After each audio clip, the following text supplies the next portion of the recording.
State of the U.S. jobs market, but this month, for the month of October, actually we saw more jobs created than feared. 128,000 new jobs created in the United States for the month of October. This was against consensus looking for just 85,000 new jobs. That would have been the lowest pace of job growth in the United States in 5 months. Now, some of this number was very difficult to handicap when you consider that the General Motors layoffs affecting about 46,000 people also fall in this quarter, so perhaps that's why the estimate was a little bit off. So the number coming in higher than expected, but a deceleration from now a revised up September period where the economy added 180,000 jobs. The unemployment rate, as expected, ticking up very modestly to 3.6% from the previous of 3.5%. But let's face it, we're still at lows not seen in at least 50 years in the United States.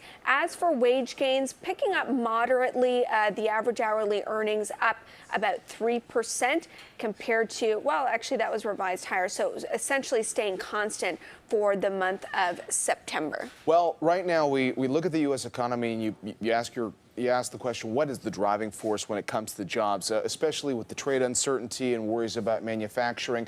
Services is at the center of that story. Looking at where that job creation ultimately ended up coming, it came from leisure and hospitality, it came from education and health services, it came from professional and businesses services. Construction and finance saw some gains. Even in retail, we saw some healthy performance there. Back-to-back gains in retail for the first time in more than a year. So you've got that story helping to lift numbers, but the manufacturing story still weak, that GM effect that you talked about, and we're still basically seeing the slowest pace of job creation over the first 10 months of this year in the United States since, I want to say, 2010. And you're right, a lot of that weakness is coming from the manufacturing sector. In October, we lost about 36,000 jobs south of the border in the manufacturing sector. That's the biggest drop since 2009, though, of course, you probably have to factor in GM. But we know that the manufacturing sector broadly has been weak as a result of that China-U.S. trade dispute. Let's get some instant analysis. We're joined by Jay Bryson, Managing Director and Acting Chief Economist at Wells Fargo Securities. Jay, we watch this number because the pillar of strength has been the consumer, and presumably that stays constant as long as they remain employed and can get jobs. What do you think of the number that just crossed? Well, obviously, as you were pointing out, it's a little bit stronger than expected. Consensus was down about 85,000, and so it was good to see where it printed as it did. And so, I mean, it does show that the labor market has decelerated a little bit here, over the last few months, but it certainly is not falling apart. And I really wouldn't expect that either. I mean, when you talk to employers, one of the biggest things they point out is just the difficulty of trying to find well-qualified people. And so I wouldn't expect them to start laying people off anytime soon. And I think, as long as that stays in place, the U.S. economy should continue to expand. Just to build a little bit on what Amber was talking about, at this stage of the game, given there's so much global uncertainty for the U.S. economy, I think a lot of people are once again looking to the U.S. consumer and their ability to keep spending. Broadly speaking, even outside of this, the report, I think some people would say there isn't a lot of wage growth. How confident are you in the U.S. consumer going forward, Jay, when it comes to the U.S. economy? Well, so in general, if you look at that average hourly earnings number year over year, it's only 3%. That sounds pretty bad. But keep in mind that inflation in the country, the overall inflation rate is down around 1.5% or a little bit lower. So when you look at it in real terms, purchasing power terms, it's up 1.5% to 2% on a year over year basis. That's a pretty strong number. And then when you look at some of the other underlying fundamentals of the consumer, household debt as a percent of disposable income is way down. It's down about 30 percentage points. The amount of income that people have to spend to service their debts is at a 4-decade low as well. So the underlying health of the consumer sector remains pretty resilient here.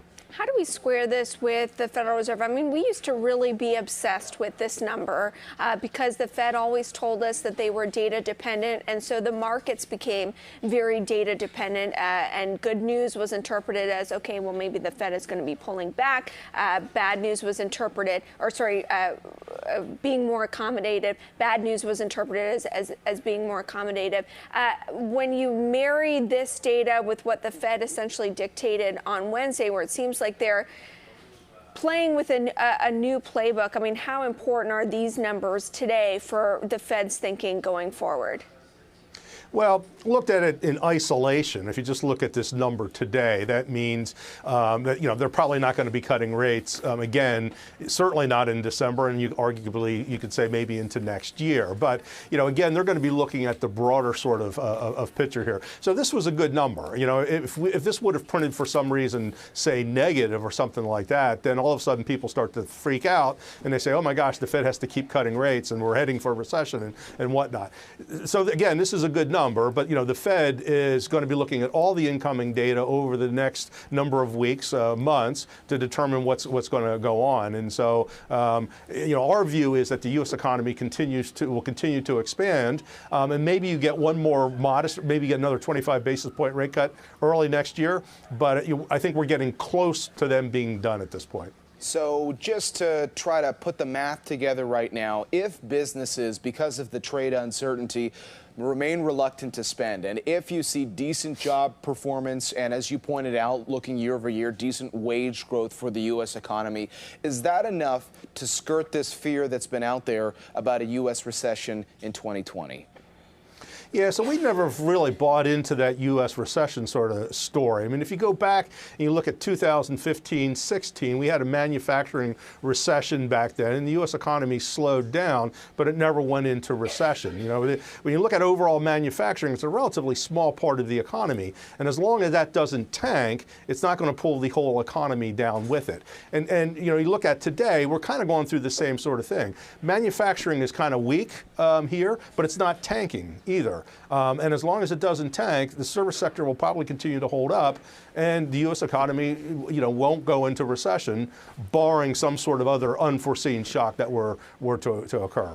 Jay, thank you so much for joining us with your insights. That's Jay Bryson, acting chief economist at Wells Fargo, talking about the breaking economic news. We have some breaking corporate